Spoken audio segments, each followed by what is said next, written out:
दोस्तों, एक फिल्म जिसे देखकर पाकिस्तान में लोग रो रहे हैं, दुखी हो रहे हैं, उसी फिल्म को देखकर हमारे यहाँ भी कुछ लोग क्यों रो रहे हैं और क्यों दुखी हो रहे हैं, ये समझ से परे की बात। बस ये फिल्म ने ना ऑलरेडी इंडियन सिनेमा में एक नया वेव ला दिया है। कल से ऑलरेडी ये शुरू हो गया है बिफोर सिनेमा एंड आफ्टर धुरंधर 2 का बात बन गया है। इस फिल्म का क्राफ्ट इतना सॉलिड था जिसने क्रिटिक्स एंड लेफ्ट विंग वालों को औकात दिखा दी एंड इवन ऑडियंस को राह दिखा दी कि देखो सालो कि बिना बिकनी ब्रा के ऐसे बनती है spy film. Highest grossing Hindi film in India. Highest grossing A-rated Indian film. Fastest Hindi film to reach 500 crore, 600 crore, 700 crore and 800 crore net collections in India. Most consecutive double digit days collection. 28 दिन लगातार 10 करोड़ रुपए से ज्यादा कमाया. Highest worldwide gross for a single language film. Highest collections ever recorded in Hindi cinema for second, third, fourth, fifth, sixth and seventh weeks. Highest second weekend collections and highest second Sunday collections. First Indian film to earn 100 crores in its fourth week. Highest grossing Bollywood film in North America. Highest watched Bollywood film post pandemic. ये list है उन records की जो धुरंधर 1 ने बनाए थे और धुरंधर 3 को रिलीज हुए अभी मात्र 3 दिन हुए हैं and it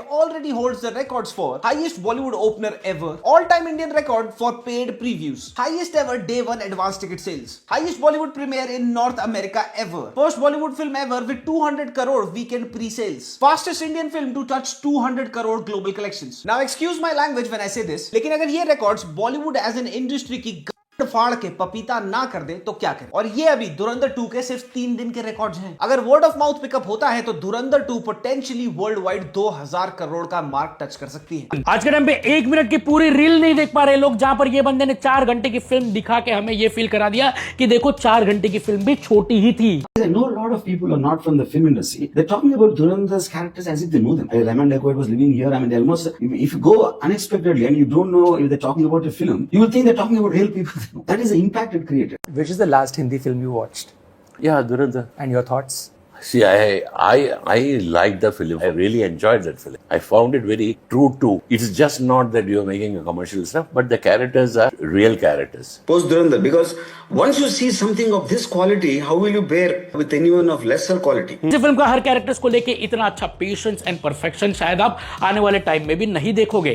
दोस्तों, धुरंधर के रिलीज होने के बाद से कुछ लोग इतना रो रहे हैं कि खुद मोदी जी को उनको मैसेज देकर चुप कराना पड़ा। ये देखिए, आप लोग रोना बंद कीजिए, मेरे तक आवाज आ रही है। कैसे धुरंधर पोटेंशियली बॉलीवुड का जो एक formula based template based film making style रहा है इतने लंबे टाइम तक, उसको तोड़ सकती है। कैसे धुरंधर ने सिर्फ 2 फिल्मों से ही बॉलीवुड के बड़े नेक्सस लाइक प्रोडक्शन माफिया को हिला के रख दिया। कैसे आदित्य धर ने एज ए डायरेक्टर सोते हुए डायरेक्टर्स को जो एक टेम्पलेट फॉलो करते रहते हैं, लेजी हैं, उनको तमाचा लगाया। कैसे धुरंधर सिंगल हैंडेडली पूरी की पूरी बॉलीवुड इंडस्ट्री को लाके खड़ा कर सकती है इनोवेट और डाई के मोड पर। और कैसे आने वाली फिल्में जो धुरंधर के बाद रिलीज होंगी वो धुरंधर से कंपेयर तो होंगी ही, बट साथ ही कैसे उन फिल्मों का गाली खाने का पोटेंशियल भी अब बहुत ज्यादा बढ़ जाए। तो एक ऐसी फिल्म जो पुराने जितने भी स्टीरियोटिपिकल फॉर्मूला थे फिल्म मेकिंग के, मास टेम्पलेट्स थे, वो सारे को तोड़ के नहीं उखाड़ के फेंक दे वैसी बन के निकली है ये फिल्म। धुरंधर ने, आदित्य धर ने और धुरंधर की पूरी टीम ने सिंगल हैंडेडली इंडस्ट्री के बॉलीवुड के हिंदी सिनेमा के स्टैंडर्ड्स को मल्टीपल फ्रंट्स पे पुश किया है to the extremes and I hope that this brings about an awakening and a change. Dhurandhar ने एक एक्सट्रीमली मास लेवल पे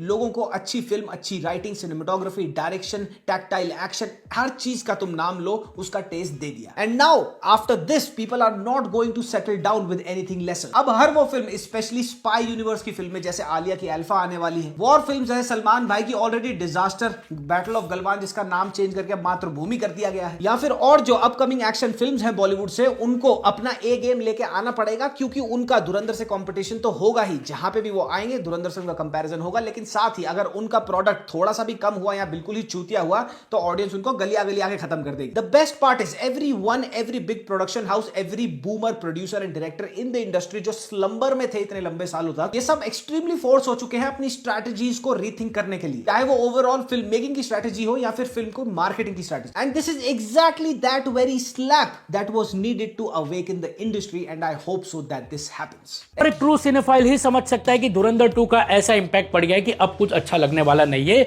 बिकॉज आज आज से पहले इतना बेरहम इंडियन सिनेमा में हमने कुछ भी नहीं देखा। आदित्य धर ने 300 करोड़ में 7 घंटे की फिल्म धर के ऐसा फील करा दी कि भाई देखो ये फर्क होता है पैशन और चूतिया। लेकिन मेरा एक सवाल जरूर है कि कहां गए वो सारे चमन झिंगे जब बरसों से बॉलीवुड एकदम नीच प्रोपेगेंडा फिल्में ला रहा था, बना रहा था, तब कोई आवाज नहीं उठा रहे थे कि कैसे यही बॉलीवुड डिपार्टमेंट वाले पाकिस्तानियों को अच्छा दिखाते थे, आईएसआई को मासूम फील कराते थे, उनका दर्द समझाते थे, आतंकवादियों का पेन बताते कि देखो वो आतंकवादी क्यों बना। इवन भूल गए वो लाइन जो वायरफ के स्पाई यूनिवर्स की एक फिल्म में थी जिसका नाम है टाइगर झंडू है, जिसमें लिटरली ये लाइन आता है कि भाई हम इंडियंस आईएसआई को हमेशा गलत समझते हैं जबकि उनका मकसद पूरे वर्ल्ड में पीस फैलाना है। अब इस पे ये मत बोलना कि अरे वो लोग लेग पीस की बात कर रहे थे। अरे भाई साहब चलो फिल्म्स लाइक मैं हूं ना, माय नेम इज खान, फना, फिर बाद में मिशन कश्मीर, फिर बाद में हैदर, फिर बाद में राजी, इनमें से कई ऐसे फिल्म है ना दोस्तों जिनको आप देखोगे ना तो ऐसा फील होगा कि हमने पाकिस्तानियों के लिए फिल्म बनाया है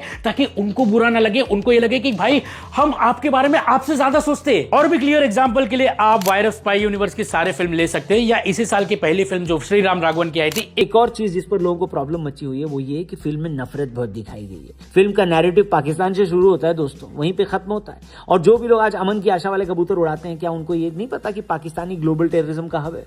खैर बेहद ही कन्वीनियंट तरीके से वो ये भूल जा रहे हैं कि हम उनकी नफरत का शिकार हैं। अगर हम इतने मजबूत न रहते तो पाकिस्तान 2 मिनट भी नहीं सोचता हमें खत्म करने की। Extreme competition breeds extremely good products, and that is what we deserve as an audience.